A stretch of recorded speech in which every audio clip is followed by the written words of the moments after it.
அனைவருக்கும் வணக்கம். திருநெல்வேலி ஜோதிடர் சொக்கலிங்கம் என்ற யூடியூப் சேனல் அது வரைக்கும் 1000க்கும் மேற்பட்ட பெயர்களுக்குள்ள பலன்கள் பதிஞ்சிருக்கிறேன். ஸோ இந்த சேனலை சப்ஸ்கிரைப் பண்ணிவிட்டு ஹோம் பேஜில் போய் வீடியோஸில் பார்த்து அந்த பேருக்குடையவங்க உங்கள் பெயர்களுக்குள்ள பலன்கள் தெரிஞ்சுக்கோங்க.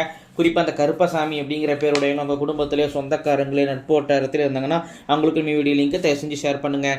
நிறைய நண்பர்கள் ஜோதிடத்து மேல் பற்றுக்கொண்டு நிறைய இடங்களில் ஜோதிடம் பரிச்சுமே ஒரு ஜாதகத்தை கையில் கொடுத்தா பலன் சொல்ல திணறக்கூடிய ஜோதிட நண்பர்களுக்கும் ஏற்கனவே தொழிலாக பார்த்துக்கிட்டு இருக்கிற ஜோதிட நண்பர்களுக்கும் ஜோதிடப்பிரியார் புத்தகங்கள் மக்கள் நீங்கள் தைரியமும் துல்லியமும் பலன் சொல்ல உதவும். ஜோதிடப்பிரியார் புத்தகங்கள் லிஸ்ட்டை பிறகு ஸ்கிரீன் ஸ்க்ரால் ஆகக்கூடிய டெலிகிராம் நம்பருக்கு மெசேஜ் பண்ணிங்க அப்படின்னா என்னுடைய புத்தகங்களுடைய லிஸ்ட் விளக்கம் இந்த தரம் பார்த்துட்டு தேவையான புத்தகங்கள் வாங்கிக்கலாம்.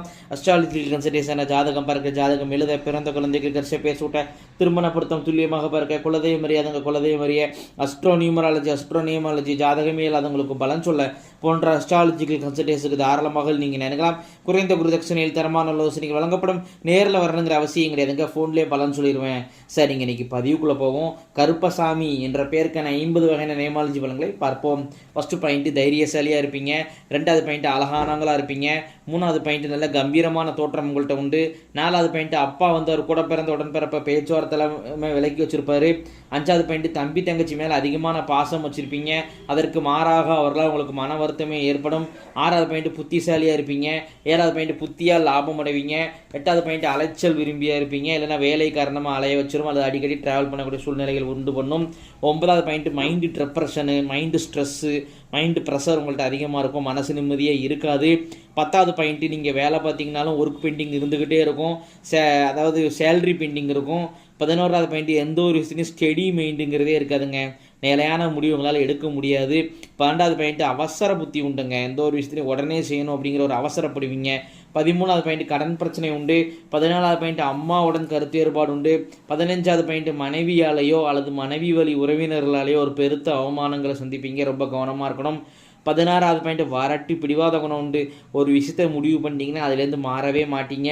17வது பாயிண்ட் படிப்புக்கு சம்மந்தம் இல்லாத வேலை தான் உங்களுக்கு அமையும். நீங்கள் என்ன படிச்சிருக்கீங்களோ அதுக்கு படிப்புக்கு சம்மந்தம் இல்லாத வேலை தான் அமையும். இல்லை படிப்புக்கு சம்மந்தமான வேலையை தான் பார்க்குறேன் அப்படின்னா அதில் திருப்தி இருக்காது, சாட்டிஸ்ஃபிகேஷன் இருக்காது, டெவலப்மெண்ட் இருக்காது.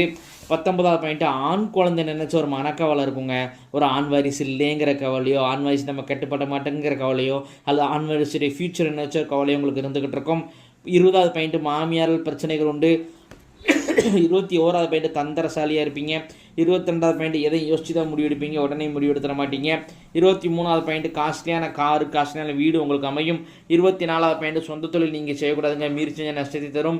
25வது பாயிண்ட் உங்களுடைய ஆத்மார்த்தமான தெய்வம், முன் ஜென்மத்தில் நீங்கள் வேண்டி விரும்பி வழிபட்ட தெய்வம் இந்த ஜென்மத்தை அர்பாலிக்கு நிற்கிறது யார் அப்படின்னு கேட்டிங்கன்னா சிவபெருமான் தாங்க. இவத்துடன் கருப்பசாமி என்ற பேருக்கான 50 வகையான நேமாலஜி பலன்கள் முடிவடைகின்றன. இப்போ பேரை வச்சே நம்ம பலன் சொல்கிறேன் அப்படின்னா ஜாதகத்தை சின்னால் அதிகமாகவும் எவ்வளோ துல்லியமாகவும் சொல்லுவேன் அப்படிங்கிறத யோசிச்சு பாருங்க நண்பர்களே.